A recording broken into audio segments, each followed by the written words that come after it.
Hi, everybody, and welcome to Be in the Know, Table Games and More. I'm your host, Benny Mancino, the B-Man. And tonight, wow, this is just crazy. I mean, I feel like David Letterman. You know, he's got that new show. This gentleman needs no introduction, and these two gentlemen definitely do not need an introduction. And tonight's topic, we're going to be talking about gaming in the great state of California. So it should be interesting because I don't know. Well, I can't say that, but I don't know a thing about California gaming. So these guys are going to tell me what I should know. Okay. So first, up in the upper left-hand corner is the great Bill Zender, gaming expert par excellente. I mean, if you've got an issue with your property and you need training or whatever, and you're not calling this gentleman, well, shame on you. And down here in the center, in the lower, is the great Paul Mollo.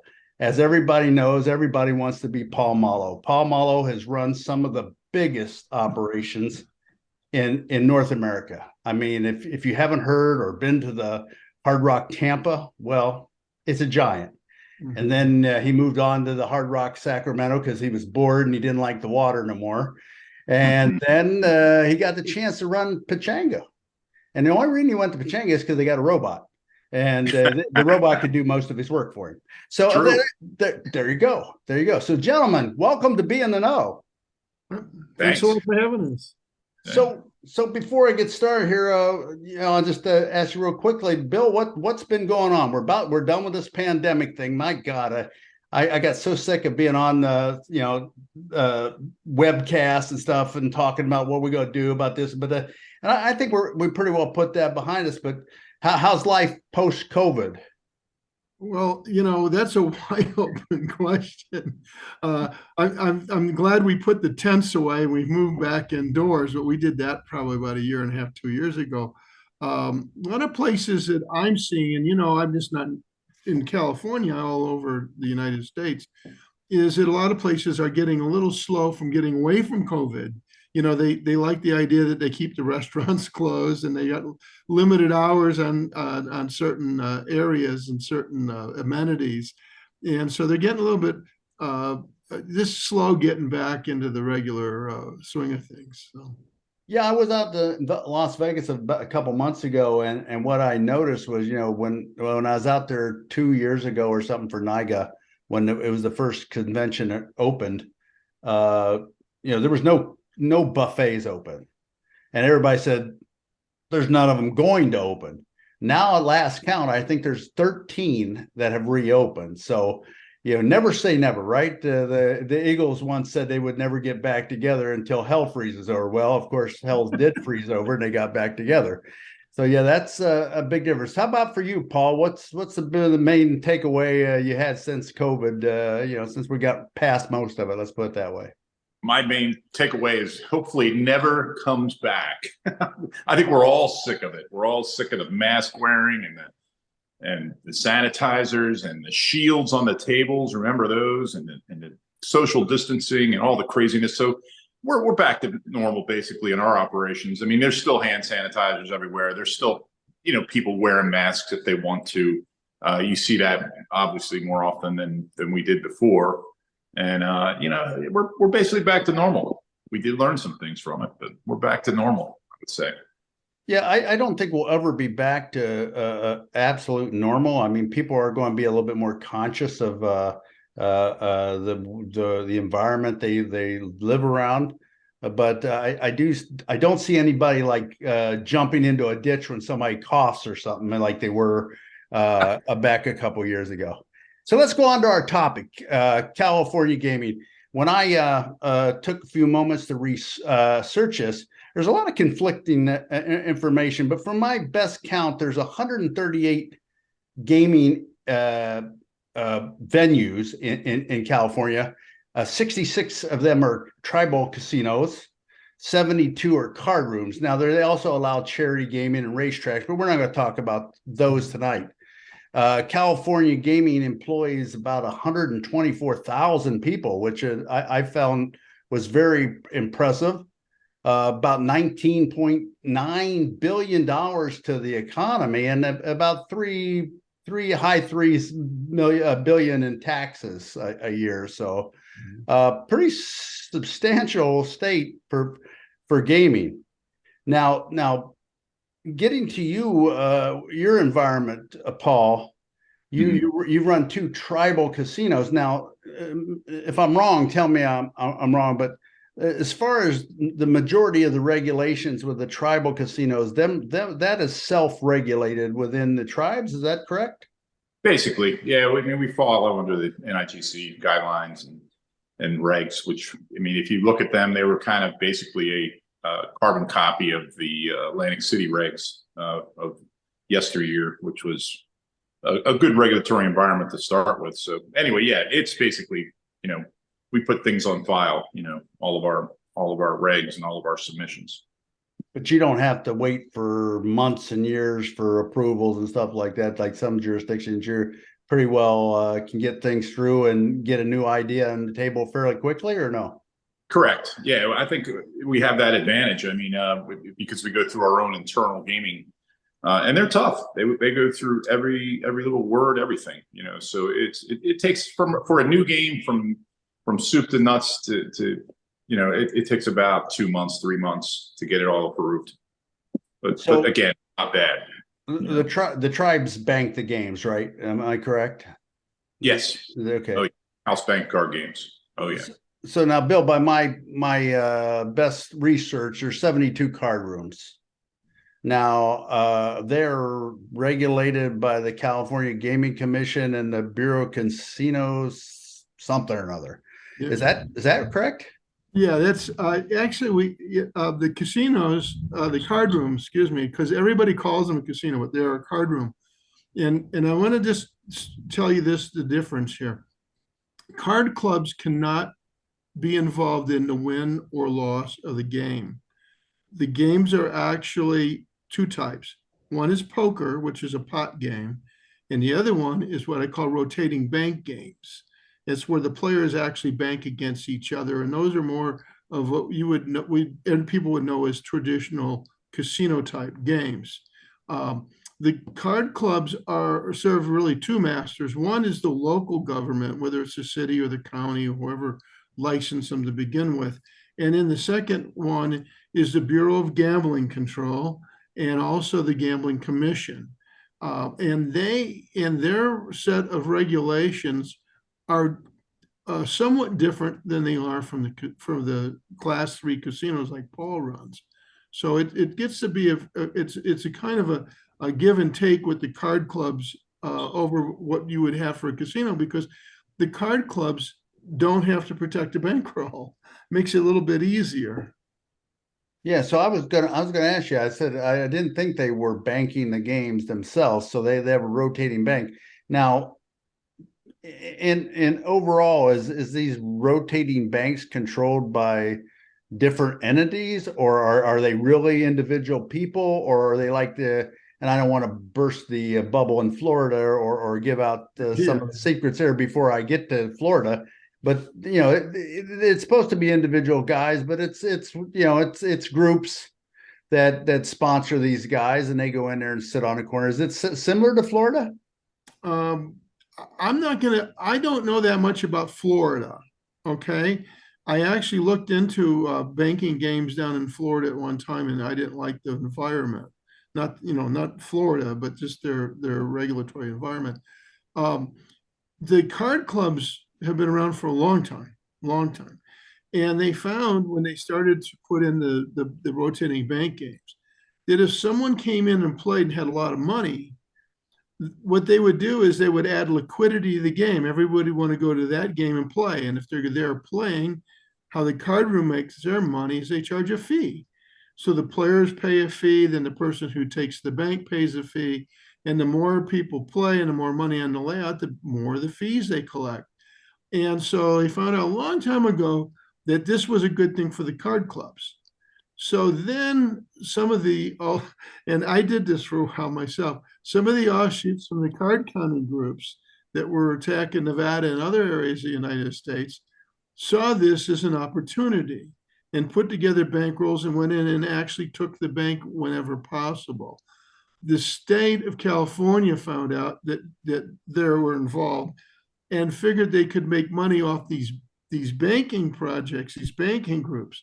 So they call them now third-party proposition player providers. And what they do is that the state actually licensed them, and they're a gaming entity inside a gaming entity, but they're all licensed by the state of California. Now, I'm going to say one more thing to answer your question, is that the individual player can still take the bank. The only trouble is at this point, the state, they're not licensed by the state, and the state looks at them as rogue gaming groups. So they'd rather the licensed banking group, the third-party proposition player groups, were the ones taking the bank and adding the liquidity. So that's interesting to me. So break this down to me now. So the money that's in the rack in front of the dealer, where does that come from? Does that come from a bank, and then there's transactions to pay and take, or is that all done at the end, or how's that work? Look at the dealer as being a poker dealer where they have their own rack. And the only thing they use the rack for is to make change from people need the fees and they want to break chips down. When they buy in, there is no drop. They buy in like a poker game. They can buy in from the floorman. They can buy in from the cage, right? So they buy in for chips to play on the game. And so the house does not take any action in the actual play. They don't take the win and the loss. So what happens is the dealer's there to run the game. That's the only thing they're there to do. So the money that's being involved is the player's money. That's it. And the card room is just there to manage the game, provide a safe place for people to gamble, provide a dealer playing cards, etc. So I guess what I'm getting at is, so does he start with a standard rack, let's say 35,000, 40,000, 50,000? Then at the end of the guys, whoever's got the rotating bank, they're done, and there's only 20,000 there. He's got to make up the difference. What they do is, if I want to take the bank, okay, and let's say it's a game of blackjack, and I look at everybody in the table, and there's $200 out on the table that people want to bet. Then I put out money for the bank. Now, it's almost like a fade game in craps, like in the old days. A person puts up money, everybody fades that money, right? So you can never win or lose more than that banker, whoever's banking, puts out on the layout. If I put out $200, I cannot lose or cannot win more than $200. Then everybody fades against that action. Does that help a little bit? Yeah, it's pretty similar to Florida's card rooms. If I'm thinking it's almost exactly it's kind of same idea. So Paul, let's go back to the Indian casinos for a minute.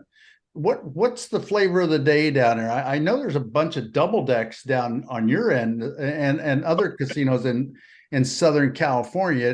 That kind of blows my mind that you guys still got all those double decks down there. And I mean, tell me, is there such thing as 6 to 5 in California? What goes on down there?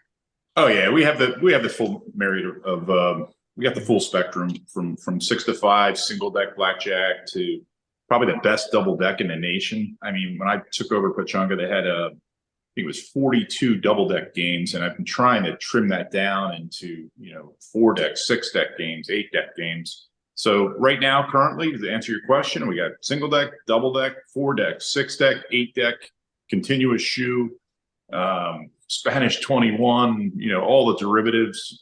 We have all that. It's even started a new game called Down Under Blackjack, which is doing okay.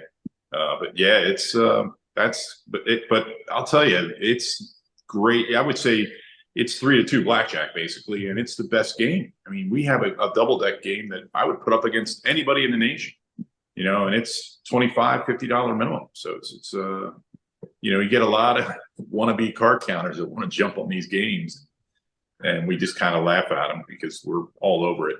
We have a great surveillance department that can pick it up, and our team can pick it up as well. These guys that try to make moves, and but yeah, that's the environment. So I guess I got to ask this question because I'm kind of going through a little thing there. Do you throw every novice that comes down on the game out? Nah, I mean, we'll really look at them and really, we won't be knee jerk. We'll wait and see. And a lot of these guys, and Bill, you can kick in on this. They think they're card counters and they make these moves, but you look at them up, you look up their history, and they're actually losing. So if they're card counting, they're doing a horrible job because they're losing, year to date. And so we really kind of analyze each one of them and make a decision. But we don't do any knee-jerk stuff, So what does the limits look like on the floor versus your higher limit room? Are they different or Yeah. I mean, on the floor, we'll go up to 5,000, max. Prior to me getting there, it was only like 300 and 500 max. It was really low. So I've raised all of the maximums up. And then in the high limit area, it goes 10,000 on certain games. And then of course we'll what we say deal to faces, and we'll give other players with higher credit lines. We'll allow them to go higher based on that credit line and their history, not just their credit line. We need to know a little bit about a player before we're going to offer them 20,000 a hand. So so we have a full spectrum from everything to offer too. So your baccarat and blackjack product are pretty el natural, as you would say, and you got a full gambit. Now, explain to the viewers when we go on to the other games, Paul. They don't quite work like what everybody's used to in Las Vegas and the East Coast. Tell us about roulette, craps, and some of their kind of games that have a little bit of special, unique way of coming with the outcome. So let's start with roulette. So to take this back out to 80,000 foot view, we are class 3 gaming, but it's house banked card games. So basically the card needs to be the deciding process or the ending deciding process, if I'm putting that correctly. So basically we have what's called mystery card roulette. We'll have a roulette wheel with 38 cards in it, representing 1 through 36, 0 and 00, and we'll spin that wheel. We have a traditional roulette layout. We spin that wheel, it makes a lot of noise, stops onto our card. We pull that card and say, "Ooh, 23 red and odd. That's the winner," and we pay and take on that. So roulette's pretty easy. And that wheel is more like a big six, right? It kind of clink, clink, clink, clink, clink. Yeah. Oh yeah, very noisy. And I'll tell you what, players accept it. They really enjoy it. And then in craps is where it gets a little tricky. We have spots on the felt, 1, 2, 3, 4, 5, 6. We have them named, and we take cards 1 through 6 that actually have pictures of dice 1 through 6, and we shuffle those cards, and then we place them on these spots. Now they may not match up. So 1 through 6, it might start with 2, then go to 5, and then go to 3, and then to 4. So it's all over the map. So what the shooter will do, they'll shoot the dice, and let's say they shoot a 3 craps, a 1 and a 2. We push up the cards that sit on top of those that number 1 and 2. We push those cards up, and it might be a 9. That we're pushing these 2 cards up, and that's the card deciding the process at the very end. So craps is a little interesting, and players accept it. It's we get some pretty big craps play, believe it or not. Yeah, it's fascinating to me. You should try crapless craps with the cards. That'd be even better. So I got in this big debate with a European consultant there the other day on LinkedIn. We were talking. There was an article came out in the Wall Street Journal about 6 to 5 blackjack and how it's been accepted in Las Vegas, and you got half the community saying it's the ruination of the world, and half the people. And I disagree with that. I mean, I think every jurisdiction has its tolerance for games like that, and also the players. I mean, just look at your how easily they adapted to your roulette and craps the way they are. And some people, it's all about the price point. If I can get in for $10, I don't care if it's 1 to 5. I just want to gamble. And they sit there and they browbeat the table games industry for these guys being innovative with 000 roulette and stuff like that. But nobody seems to be complaining about some of these slot machines, these penny machines that just you hit the button and now you bet $8.45. You didn't have no idea that you were betting $8.45, and nobody says a word about that. But Bill, what's your thoughts on that? Are you talking about this last Wall Street Journal article? Yeah, I think my name was in there. Ooh. See, my feeling on it is, I think that, I always, when we're talking about class 3 casinos now, not card rooms, but I always try to push up the house advantage to a point to make more money, right? You get more hands out to get a better return for the gambling dollar.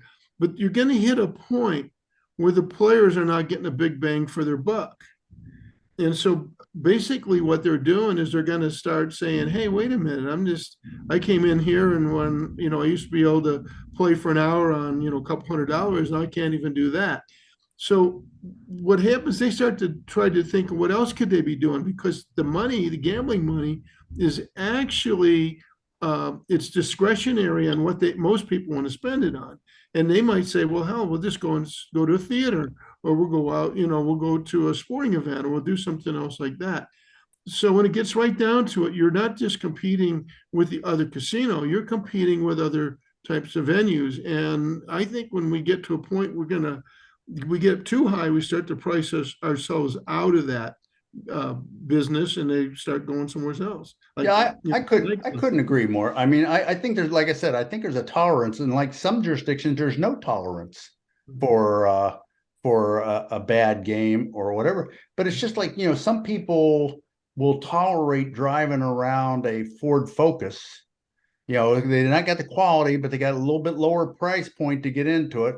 And there are people who want a Bentley, and if you want a Bentley, you're going to have to pay the price for it. So I think there's always going to be a room for a variance in like house advantage. And you see that it's not only in table games and everything, it's dripping in. Well, house advantage is a resort fee, right? So that's some form of. So I got off topic here. Let's go back to the card room. Bill, tell me about, is there such thing as side bets in the card room? Yeah, yes, there is. There's matter of fact, one of the things when these banking groups, and I'm saying banking group, and you can talk to Paul on this one, is that nobody wants to admit it, that they're banking, right? I mean, but they're actually sitting there taking the bank whenever they can. And so if they're banking the game and the game's got side bets, it does actually pulls up their advantage a little bit. You got to remember, the group that's sitting there on the table banking the game is in business for themselves. It's a casino inside a casino. So basically what they're doing is they're taking on all comers, and they're paying a fee to the casino for that. And so if let's say Baccarat, if they just took the main game in Baccarat, you're talking about a 1 point, rounded off 1.2% advantage. You're going to have to get a lot of money to pay for the fee they have to pay, a lot of bets going against you. When you start to take in the side bets, and they start covering the side bets as well, then that's a little different story, because now that jacks it up. And I've actually seen where the side bet play realistically has jacked up the banker's advantage from about 1% all the way up to 2%. So it's beneficial for the person betting the game. It's also beneficial for the house, because side bets give a player something else to do while he's betting on the main game. So it's an attraction for the casino, or for the card clubs as well. So the clubs determine what side bets are going to be on the games, though, right? They do. It's their call. That's what they're licensed to do. But you got to remember another thing: when you have a group in there that's investing money in liquidity of the games, they're going to have a little bit of a say with the card club. So, the card club says, we're thinking about putting this side bet in. What do you think? Do you want to cover it? And they'll go, okay, we'll do that. But if they said, no, we're not, they're not going to put it in. Okay, so now I'm thinking, now I'm really spinning. So let's talk about, you said that players pay a fee to play every hand. So how much is that fee? That fee's usually about $1, whatever. And usually they have something like, from whatever you want, a minimum bet. I mean, if you bet $10, you have to pay $1 fee, right? Mm-hmm. So it's a minimum bet up to like maybe $100, right? And so if you, let's say you want to pay $200, well, you have one betting circle, and up to $100 you pay $1, and you bet a second betting circle, and then you have to pay $1 for that betting circle. And when I say betting circles, they're, as we know them, a seated position, could have as many as 10 betting circles inside that seated position. And each one of them is a different bet that they can charge money on. Now, let me say this at this point, is that some of the clubs, especially down in Southern California, are no longer charging the players a fee. The only fee they're collecting is from the people that are banking the game. Okay. So what I was going to say is that if they are collecting, when they are collecting a fee, which it seems like some of these places are pretty busy, right? So if they're collecting a fee and a player's playing against the house advantage as well, that seems like a lot of tolerance for a lot of pain there. Is that, am I correct by that? I mean, yeah, that is. And I'll tell you what, it definitely, when they're charging $1 fee per 100, it basically hurts, it eliminates card counting completely, and hurts most of your advantage plays unless you're getting, the game, if you're getting a whole card or something like that. Some, like I said, the LA clubs have started to go to no fee for the players. So when they did that, they did it first on Baccarat, which is not a problem, but when they did it in Blackjack, they kind of opened up Pandora's box. And all of a sudden now they're getting some more of the advantage players in their blackjack games. Very, very interesting. So let's talk about taxes now. Paul, your group pays taxes to themselves, or who all gets a piece of the tribal gaming? It's whatever the compact is negotiated with the state, and I believe ours is table games is free, and then we pay a fee on slots. So. But it's all different. Every casino is different. It's really what they negotiated, with the state, for taxes, So how's it work in the card rooms? Who gets hit with the taxes? Well, the state collects money for license. They collect money for the tables, number of tables you have. The local municipality or county will tax you on your drop, which is the fees you drop down, and they'll also they'll charge you for your work cards. So it's the card clubs in California. The function that they serve is they basically supply all these communities, and I'm not talking about the ones in LA, but the ones that are throughout the valley in Northern California actually help fund the community and the city.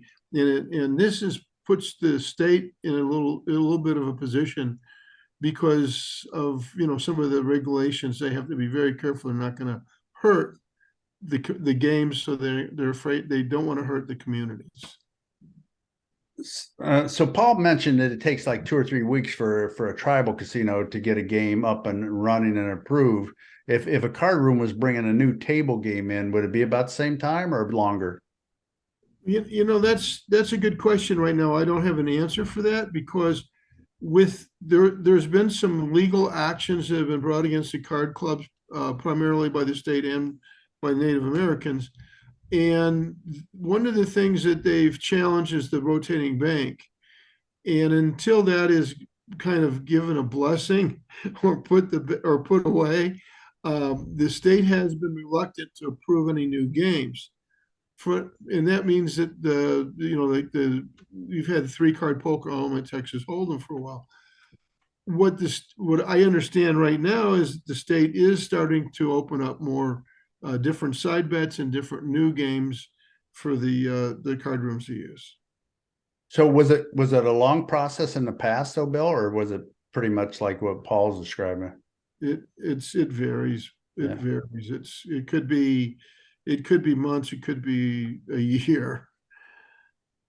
Okay, so what have I missed? What have I missed, guys? Anything that I didn't touch on that people would need to know about gaming in California? It's huge. Yeah. I think Las Vegas back in the day didn't really worry about, California gaming until, they saw it just explode, and I mean, look at some of these properties. Look at Pechanga, look at Yamava. I mean, Yamava's 7,000 slots, I believe.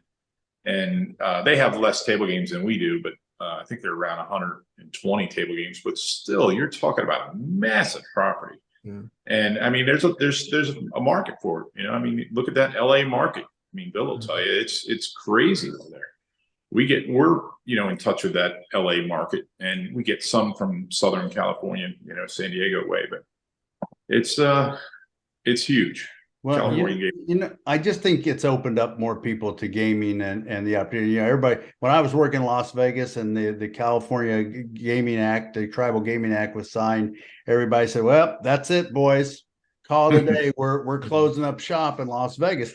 And all it did was expose people who had never been around gaming to more and more gaming, and made it even more popular. And then the next thing I heard, well, now they're going outside of Atlantic City. They're going to let this place, and that's going to be the end of. And it's still, Las Vegas just gets bigger and bigger and bigger and bigger. So I think there's a lot of room for everybody to grow, and I don't see no end in sight, except for the only thing that's gotten me very concerned is iGaming.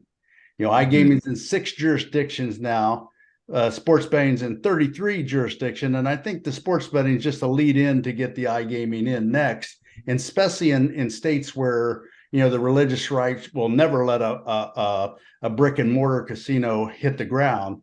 I think you'll see iGaming in some of them states, and when people get used to iGaming, and then this futuristic view I got, there's going to be I think there's going to be virtual casinos where you put the goggles on and now you're in the full environment. You pick your dealer and what they say to you, and you do this. I think it's going to change. I think it's going to change the business. And I think even like the casinos should get ready for that with some sort of mixture of an ETG product and something where, because people are going to get really familiar with that. But that's my fantasy world. And Bill, what's your thoughts? I couldn't have said it any better, Manny. I tell you what, there's you got me speechless now. It just kind of but the thing is that it's a limit. I mean, there's no limit here. I mean, it's whatever whatever you want it to be. And people want to gamble. I mean, there's people that are problem gamblers that they get addicted to it, but there's people that like the challenge. They like that little risk that they take. They make, if they can do it from their home, they will. I still think that Vegas will be Vegas. I think that people are going to want to go to Vegas. I think they're going to want to go to other places, always will. But I think that the iGaming is going to be a thing of the future. All right, gentlemen. Well, I can't thank you enough. This has been so informative, and you guys have been so helpful in this, and I really appreciate it. Paul, thank you. And thank you to the great Pechanga Casino. I hope to make it out there sometime in the near future. Ladies and gentlemen, Mr. Bill Zender, go to his website, Bill Zender and Associates. Couldn't get any better consultation, training, whatever you need to make your property running with all the gears running. Mr. Zender can provide that. Bill, thank you for being on B&O. Thanks, Benny. All right, guys, take care. We'll see you on the next one. Remember to like, share, and subscribe, and we'll see you. And remember, you always got to be in the know. Thanks for watching.